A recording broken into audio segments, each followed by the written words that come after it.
Warahmatullahi wabarakatuh. Bismillahirrahmanirrahim. Allahumma sholli wa sallim wa barik ala sayyidina Muhammadin wa ala alihi wa sahbihi asma'in, nama ba'du. Yang sangat kita hormati bersama Direktur RSUD Rembang, Bapak Dr. Agus. Tadi juga beberapa dokter spesialis, karyawan dan semuanya. Sebelumnya saya juga mengucapkan terima kasih atas pelayanan ibu kami. Beliau gerak di sini sampai 22 hari bulan Syakban sampai wafat juga di sini, dan kami sebagai keluarga sangat terima kasih atas semua pelayanan dan pengabdian tenaga medis di sini. Sebetulnya RSUD itu sudah sopan lah, datang ke kita mintanya ngaji virtual. Gara-gara sopan tuh saya kok jadi ingin sopan juga. Akhirnya saya yang datang ke sini. Biasanya yang lembaga-lembaga besar itu agak-agak enggak sopan itu, ngatur-ngatur orang. Ini kok baik gitu. Padahal BPK ngajinya di saya, lembaga negara. Kemenku pernah ngaji di saya virtual. Tapi RSUD kok kayak kasihan, jadi saya terus iya, jadi hakul jar kira-kira itu karena tetangga itu. Tapi niat saya ya tidak baik-baik banget, sambil jalan-jalan kok dekat jadi. Tapi begini ya, saya akan cerita versi kiai ya. Kalau versi medis Anda lebih tahu. Kalau versi kiai itu kematian itu dianggap hal yang sebetulnya ada versi kiai ya, semua orang tahu lah pasti mati itu. Cuma inginnya mati itu kan macam-macam. Inginnya ya setelah kaya, terus setelah mapan, terus menangi anaknya mapan, cucunya mapan itu. Terus itu pun sebetulnya ada siap mati juga, tapi ya tetap mati itu. Jadi saya punya cerita, saya akan cerita yang lucu-lucu ya supaya enggak tegang ya menghadapi kematian. Dulu itu kroni itu ya sudah ada. Jadi Nabi itu ya punya kroni, tidak hanya pejabat. Nabi itu punya kroni. Nabi Sulaiman itu bisa terbang. Ya mulai dulu manfaatkan angin. Jadi angin itu mulai dulu memang luar biasa. Dimanfaatkan orang sekarang, mulai tenaga angin, pakai rem angin. Mulai dulu angin itu luar biasa. Nah itu teman dekatnya Nabi Sulaiman tuh ya agak sopan tuh bilang gini, itu Pak Nabi itu kalau nanti ada malaikat Israel saya pinjam anginnya supaya tidak bisa ngejar saya katanya. Jadi mulai dulu tidak hanya pejabat, Nabi pun ya punya teman yang agak-agak gimana itu. Suatu saat malaikat Israel disuruh nyabut orang, misalnya namanya siapa lah. Nanti saya sebut ada yang tepaan sama nanti tersinggung, ya semuanya siapa gitu. Yang jelas namanya ada Agus tidak Bambang karena bahasa Arab itu. Orang ini cabut di India. Nabi Sulaiman kira-kira ya di Palestina kira-kira itu. Si orang ini ternyata di dekat Nabi Sulaiman.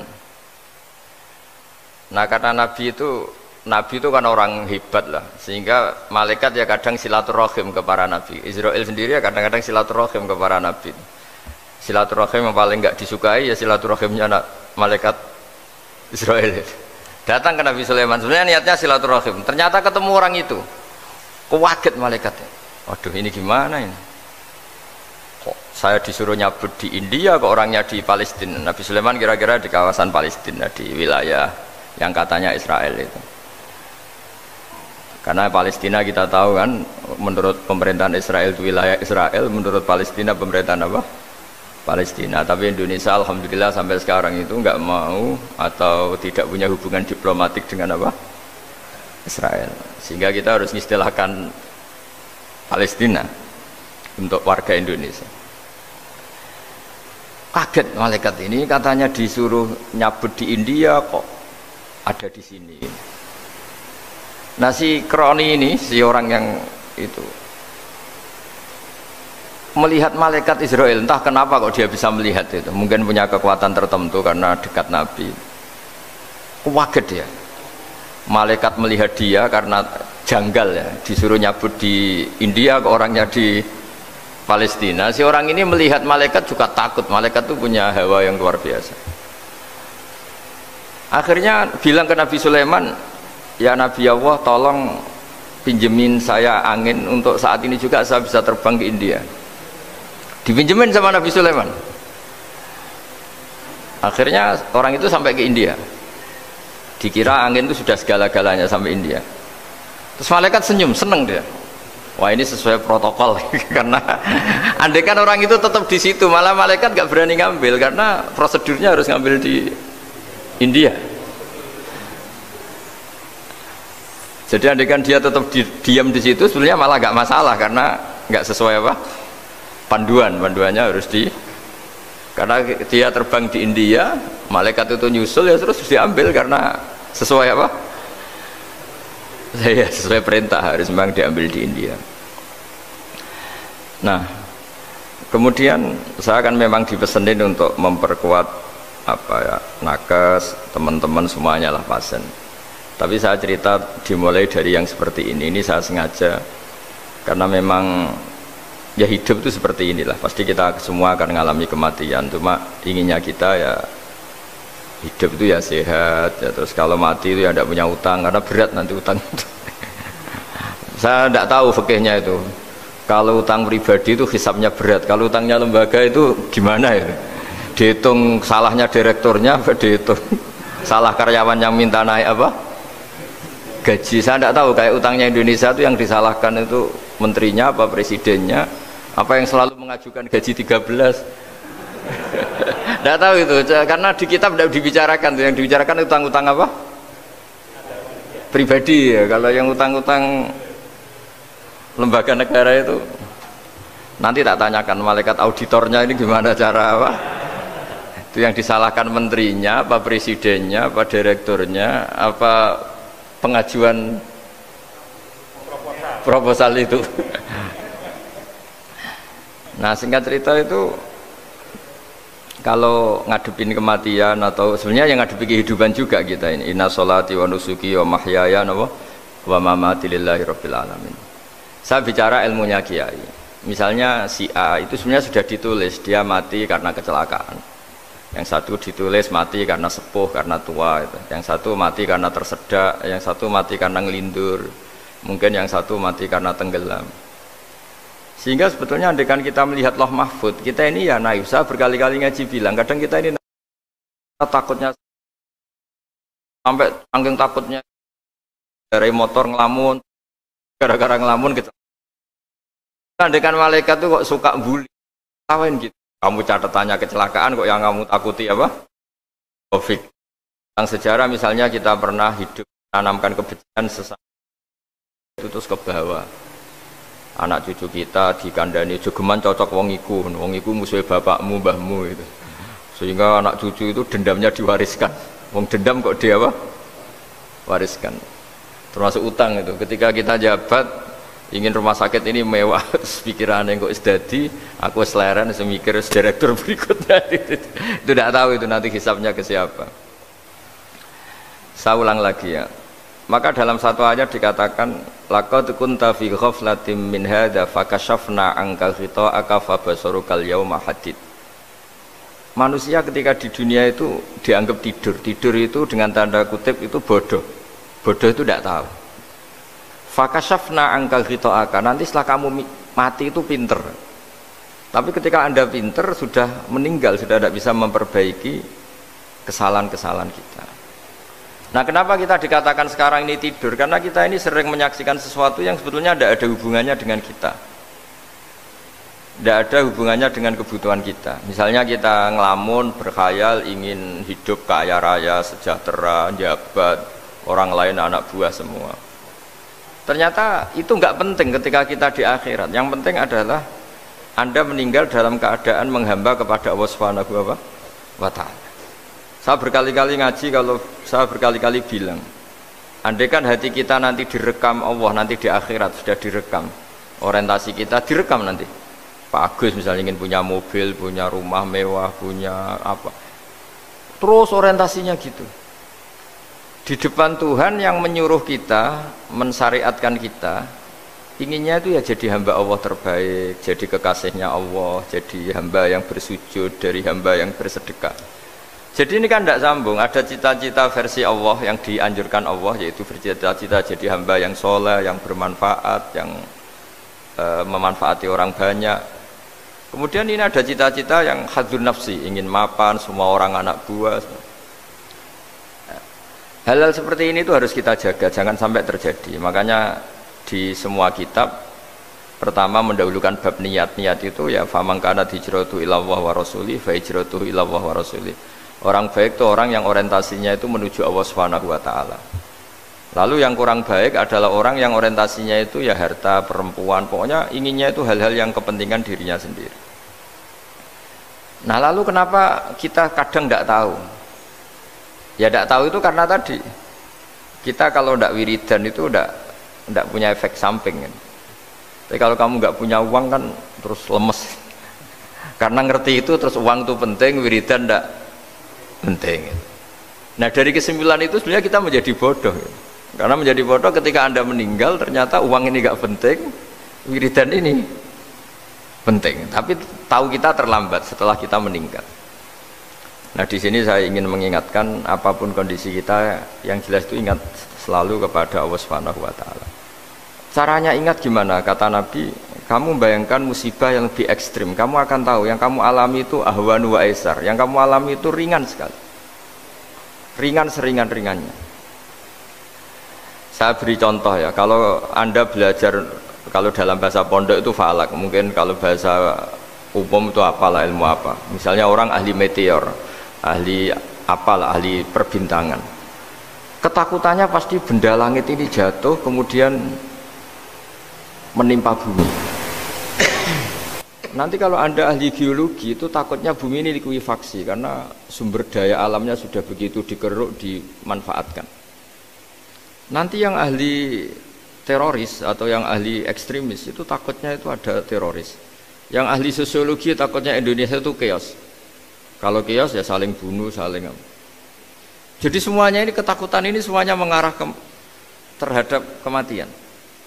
Kecelakaan lalu lintas ya menjadikan orang mati. Likuifaksi kayak kemarin di Sulawesi ya iya, gunung meletus, gempa, tsunami.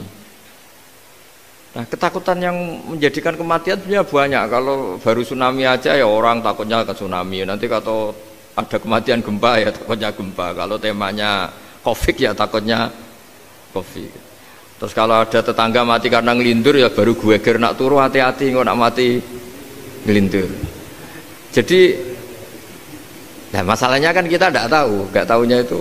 Ya tadi takutnya Covid ternyata catatannya itu mati kecelakaan, takutnya kecelakaan ternyata matinya itu ngelindur. Kan kita tidak pernah tahu.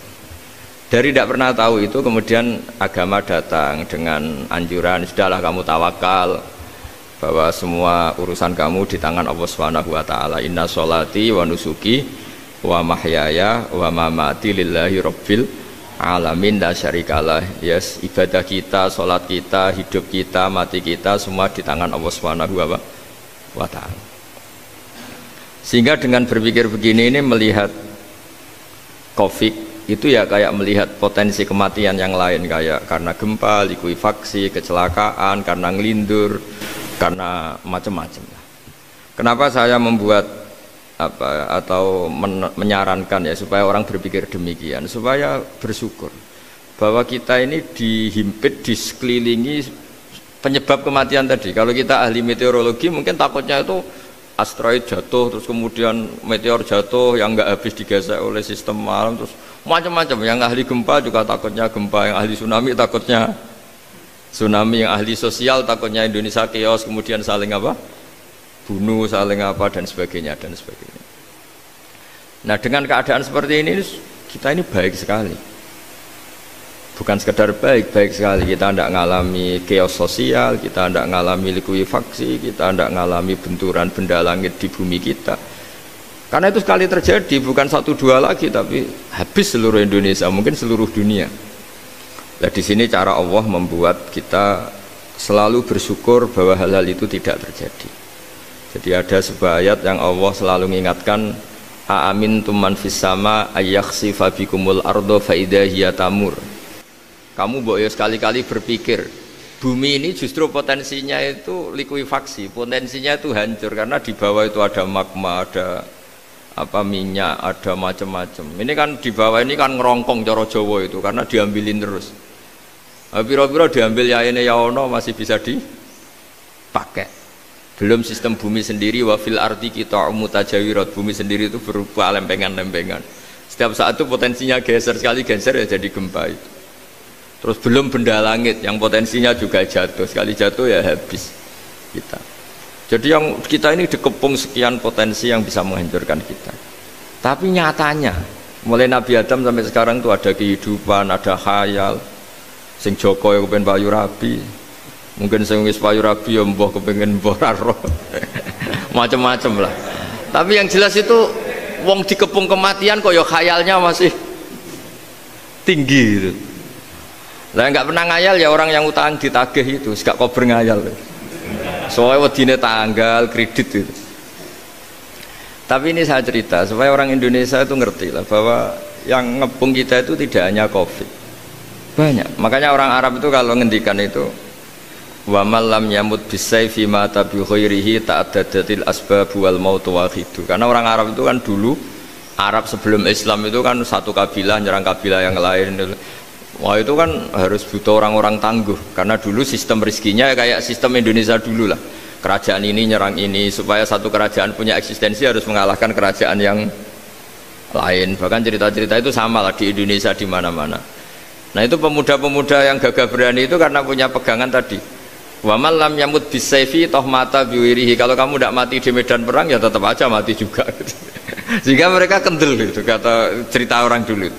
Ta'addadatil asbab wal maut wahidu. Sebab kematian bisa macam-macam, tapi kesimpulannya tetap saja namanya mati. Lalu Islam itu mengajarkan aksiru min dzikri hadhimil ladzat. Kamu harus banyak ingat mati. Tapi uniknya Islam itu menyuruh ingat mati itu disuruh justru semangat hidup. Karena kita butuh bekal itu. Jadi kalau kamu ingat mati itu jangan terus loyo, terus nunggu takdir mati itu enggak, malah disuruh semangat. Nah tenaga medis semangat mengobati pasien, yang pasien juga semangat apa mensupport dirinya supaya punya keberanian hidup. Corong Jawa nunggoni anak, nunggoni putu. Kalau saya sebagai kiai ya nunggoni santri, nunggoni umat. Jadi ingat mati itu justru dengan cara mencintai hidup. Karena hidup ini adalah bekal kita untuk sanggup ketemu Allah Subhanahu wa taala. Kadang-kadang bekal itu mudah sekali. Ada orang nakal gara-gara minumin anjing yang baru haus, sama Allah dimaafkan. Ada orang yang pulang dari tempat kerjanya, ada duri di tengah jalan, disikirkan takut kena orang, diampuni Allah, akhirnya menjadi ahli apa? Surga. Ada orang yang kerja untuk orang tuanya, kemudian orang tuanya dicukupin menjadi ahli surga. Bahkan ada ahli surga itu ceritanya itu, tapi ini jangan dicoba. Ada orang sudah jelas niat nyon sewu, niat zina, sudah tinggal itu terus mikir dia saat itu takut Allah gak jadi, barokahnya gak jadi, langsung dia jadi ahli surga. Sarannya gak jadi loh ya, tapi ya tidak usah dicoba. Itu kalau keterusan masalah. Jadi Islam itu menganjurkan ingat mati, tapi justru dengan cara mencintai kehidupan. Karena yang jadi referensi Allah nanti di akhirat adalah perilaku kita, amal kita zaman apa? Hidup. Jadi disuruh ingat mati, tapi justru dengan cara sangat mencintai apa? Kehidupan. Lalu yang dinamakan kehidupan itu apa? Ya kita-kita ini. Ada yang mengkhidmati agama, mengkhidmati orang sakit, mengkhidmati itu ya berbakti, membantu. Ada yang nata lalu lintas, ada yang nata keamanan kayak Pak Polisi, ada yang nata keuangan kayak Kemenku, macam-macam. Semuanya harus kita cintai, profesi-profesi yang oleh Islam dianjurkan untuk kita nekuni itu. Jadi saya mohon lewat cerita ini orang itu tidak fokus takut Covid. Kasihan Covid kan jadi tersangka pembunuh sini. Padahal di kampung-kampung orang lugu-lugu yang saking nggak ngertinya itu kalau dikasih sumbangan itu katanya itu salam yang Covid matur nuwun. Itu ribet kan orang lugu-lugu itu. Dikira Covid itu satu makhluk atau manusia yang apa? Nyumbang itu. Jadi saya mohon semohon-mohonnya, minta seminta-mintanya sampean harus ngitung nikmat lah. Dengan sistem meteor seperti itu di langit tidak jatuh ke kita, sistem bumi yang sudah ngerongkong gini tidak likuifaksi, terus di dunia ini banyak kimia, banyak racun, itu kalau misalnya meledak kemudian dibawa angin mungkin matinya lebih massal. Ternyata semua itu nggak terjadi. Artinya nikmat yang sekarang kita dapatkan, kita nikmati sekarang itu jauh lebih besar ketimbang ketakutan kita. Nah, ini Islam selalu menganjurkan fadzkuru ala Allah la'allakum tuflihun. Selalu ingat sisi-sisi nikmatnya Allah.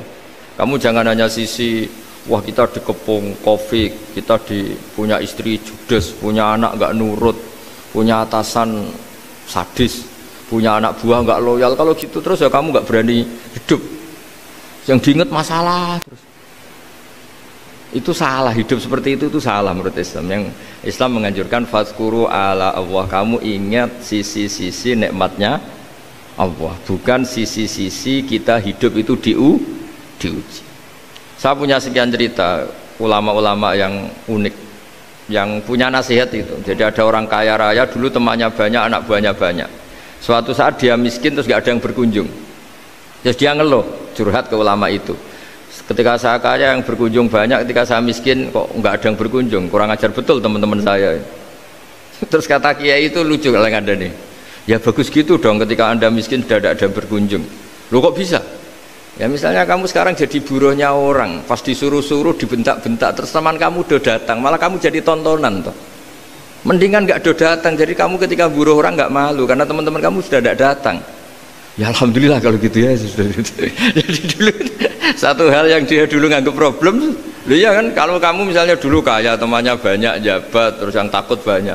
Ketika sudah miskin, Yun Sawu jadi buruhnya orang, disuruh-suruh, terus teman kamu tetap do datang. Siap nggak ada? Siap datang apa siap tidak datang? Lebih siap tidak datang sebetulnya kan? Karena nggak jadi tonton. Akhirnya dia sadar. Ya gitu, kalau dikeluhin istri saya ini judes, ya sering marahin gini-gini. Ya bagus dong marahin kamu, kalau marahin tetangga malah masalah kan. Coba kamu punya istri kalau marahin orang lain, pusing enggak? Mendingan marahin. Jadi pokoknya dilatih terus. Lama-lama dia bersyukur. Nah termasuk cara kita melihat kehidupan. Ada doa Rasulullah SAW yang luar biasa, ya Allah jadikan kehidupan ini sebagai penambahan saya untuk berbuat baik. Wal mauta rohatan li min kulli syarrin, kalau saya engkau takdir mati ya anggap mawon ini mati itu berakhirnya semua potensi keburukan saya. Orang itu kan potensinya dua, buruk betul atau potensi buruk. Mungkin sekarang kita tidak korupsi, tapi saja suatu saat kita korupsi. Mungkin sekarang kita tidak salah, suatu saat potensi salah. Dan mati itu mengakhiri itu semua. Makanya saya berkali-kali cerita kalau ngaji, kalau orang-orang alim NU itu kalau ada bajingan mati tetap dia seksain ini baik dia. Itu tetangganya nggak mau semua. Wong bajingan darani baik, tapi kiainya ngotot harus disaksikan kalau ini baik. Akhirnya mereka bilang ya baik-baik, padahal di hati kiainya sudah tidak bisa garong lagi, tidak bajing lagi, ya baiklah gitu. Jadi sehingga orang-orang soleh itu melihat hidup itu ya biasa, melihat mati itu biasa, karena hidup adalah sarana kita menambah kebaikan dan mati adalah akhir dari segala keburukan kita atau potensi keburukan kita. Jadi Islam itu mengajarkan kita gimana menghadapi kehidupan, juga gimana menghadapi apa? Kematian. Jadi saya ulang lagi, itu ajaran-ajaran Islam yang luar biasa. Jadi ij'alil hayata ziyadatan li fi kulli khairin wal mauta rohatan li min kulli syarrin. Jadi hidup menambah kebaikan, kalau kita mati anggap saja mengakhiri semua buruk kita kalau kita sedang buruk atau potensi keburukan kita. Saya cerita ringan tapi supaya diingat-ingat. Jadi kalau kita yang nekuni, saya tadi kan sudah bilang, kita kiai yang nekuni ilmu itu ya tadi kita agak fokus bicara Covid. Inna waha yumsikus samawati wal ardo antazula wala in zalata in amsakahuma min ahadim min ba'dih. Kalau kamu ahli meteorologi kan melihat ini jatuh jumlahnya besarnya sekian, Ini kalau digesek oleh atmosfer paling masih sekian, kayak kemarin Januari kan hujan meteor yang sering kena Lampung kemarin. Terus di mana-mana mesti takut kamu itu. Kalau kamu ahli gempa takutnya itu ya pergeseran lempengan bumi. Kalau kamu ahli tsunami ya takutnya tsunami. Kalau ahli sosiologi ya takutnya chaos sosial ya, sama kamu medis ya takutnya penyakit yang menular, penyakit seperti ini. Oke, kita sekarang fokus menghadapi Covid dan kita selalu berharap supaya Indonesia terbebas dari apa? Covid dan musibah-musibah yang lain. Ya tadi, apa gunanya terbebas dari Covid tapi chaos sosial kayak apa terus kita? Sehingga Islam selalu mengajarkan harus disyukuri lah bahwa kita sekarang alhamdulillah kita hidup harmonis. Kita kata Mbah Mun Bhinneka Tunggal Ika itu dingendikakno terus. Terus yang terakhir masalah air. Air itu sumber kehidupan. Di antara Allah mengingatkan kita adalah kul ara'aitum in asbaha ma'ukum ghoron famayyatikum bima immain. Bumi ini kan bawahnya ada magma, terus ada air. Normalnya air itu nggak ada. Secara teori itu normalnya air itu nggak ada karena bumi itu kan kalau ada air kan meresap. Sudah meresap bawahnya itu ada minyak, ada magma, harusnya air itu tersedot habis. Tapi orang saking angkuhnya, saking cueknya ngira air itu malah potensinya itu abadi. Sebetulnya kalau menurut teori alam air itu gampang hilang kan, diletakkan di bumi ya bumi itu meresap. Nanti bawahnya itu ada minyak, ada sebagian ada magma, ada macam-macam lah. Jadi potensi air itu harusnya nggak ada malah kalau melihat sistem itu. Tapi karena Allah saking rahmannya air ini dijaga sedemikian rupa tetap ada. Kalau melihat sistemnya kan normalnya malah nggak ada. Makanya Allah selalu mengingatkan in asbahama ukum ghoron, suatu saat air yang kamu pakai yang jadi sumber kehidupan itu bisa saja tahu-tahu hilang, mungkin tersedot oleh panas bumi atau corong Jawa niku nyeresep entek atau gimana lah cara Allah menghilangkan. Famayyatikum bima immain, lalu siapa yang bisa mendatangkan air itu lagi? Ini kata para hafidh, ini yang kata guru-guru ya, termasuk yang dikatakan Pak Mukhtar ini. Nanti orang harus ngendikan menjawab Allahu Rabbul Alamin, hanya Allah sendiri yang bisa mengatur air ini selalu ada. Itu Pak, kalau kamu pikir kan air kamu sokkan di bumi kan mesti langsung hilang, meresap ke bumi. Bumi ada bawahnya lagi, ada bawahnya lagi, dan mungkin bukan yang paling bawah mungkin tomak, harusnya itu nggak ada. Tapi Allah saking sayangnya mengatur sistem air itu ada dan tersedia. Tapi ketika orang terlalu cuek dan angkuh sampai lupa syukur tersedianya apa? Air itu Allah mengingatkan, disuruh bayangkan, kul ara'aitum, coba bayangkan kalau in asfahama ukum ghoron. Tadi kan ada khataman ya, saya ikut, terima kasih. Bayangkan kalau air suatu saat itu ghoron menjadi hilang. Fama ya'tikum bima imai. Jadi saya tidak bisa spesifik memberi nasihat tentang Covid karena ya tadi yang bisa membunuh kita ini banyak. Ya, tsunami ya bisa bunuh, gempa bisa bunuh, likuifaksi bisa bunuh, jatuhnya benda lain kita bisa bunuh, takut tanggal utang kaget ya bisa bunuh, macam-macam, semacam-macam lah, ngelindur ya. Kemarin mudik aja yang sebelum tertata rapi aja, mudik aja berapa kemarin kalau ada apa mudik Lebaran yang tahun berapa, 3 tahun yang lalu apa 4 tahun yang lalu dulu. Jadi saya mohon, ketakutan kita adalah yang hakikat adalah takut jadi hamba yang tidak baik. Itu yang harus jadi ketakutan sejati. Takut kita di mata Allah tidak jadi hamba yang baik sehingga kita jauh dari Allah Subhanahu wa ta'ala. Karena cita-cita terbesar kita dan cita-cita terbaik kita adalah jadi hamba yang diridhoi Allah Subhanahu wa ta'ala. Sebaliknya ketakutan kita sejati adalah takut su'ul khotimah, takut jadi hamba yang tidak baik. Kita inginnya adalah assalamu alaina wa ala ibadillahis sholihin. Yang berhak mendapat keselamatan dunia akhirat adalah orang-orang atau hamba-hamba yang soleh. Ya tadi, untuk menjadi soleh itu gampang di Islam itu. Tenaga medis nolong pasien ya ibadah, pasien husnudzon sama dokter ya ibadah, mengelola hidup, ingin hidup ya ibadah, anak ngurus istri, istri ngurus, pokoknya anak yang ngurus keluarganya juga ibadah. Semuanya itu di Islam itu asal tidak maksiat itu dianggap apa? Ibadah. Dan untuk orang menjadi kekasihnya Allah kayak tadi, ada orang yang karena ngerawat hewan dijadikan walinya Allah, menghilangkan apa duri atau pengganggu di jalan jadi kekasih Allah. Itu cerita-cerita itu semuanya ringan. Bahkan tadi ada yang cerita sekedar ingin maksiat dan tidak jadi. Dalam Islam itu kan gitu, orang yang merencanakan maksiat kemudian tidak jadi, itu ditulis pahala. Jadi gampang sekali untuk menjadi orang soleh dalam Islam. Kalau tidak bisa itu semua, kata Nabi, takufus syarroka anin nas fa inna sodaqatun minka ala nafsik. Kalau tidak bisa berbuat baik sama orang lain, yang penting tidak mengganggu orang lain. Terus kan enak turu ning omah ngelamun bengak-bengok dhewe aja banter-banter, tapi nak bengok-bengok banter-banter kan ganggu tangga. Itu asal tidak ganggu orang lain. Takufus syarroka anin nas. Kamu jangan sampai efek buruk kamu berakibat pada orang lain. Itu juga fa innaha shadaqatun minka ala nafsik, itu ya bagian dari sedekah kamu. Taruh saja misalnya kalau secara ilmu medis, misalnya kita ini kok dinyatakan positif COVID, secara ilmu medis nggak boleh ketemu orang lain, terus kamu diisolasi. Kamu niatin ketika diisolasi itu tidak menularkan bahaya kepada orang lain, itu juga ibadah. Jadi ibadah itu gampang sekali, mudah sekali. Karena agama ini yuridu wa bikumul yusra wala yuridu bikumul usra. Agama ini mudah, bukan sulit. Ya, mohon maaf tadi saya nggak bisa datang yang jam 11 karena saya tadi malam hormat di Jogja, acara 7 harinya Kiai Jatabek, tadi pagi baru datang. Tapi saya mohon pokoknya yang seneng ya, hidup itu yang seneng, diberi kesempatan hidup sampai sekarang itu yang seneng. Jangan karena teman kamu meninggal terus akan-akan ini teman saya meninggal, paling saya besok. Kok kamu tahu? Nyatanya besok hidup lagi, besoknya ya hidup lagi, sampai sekarang ya masih hidup.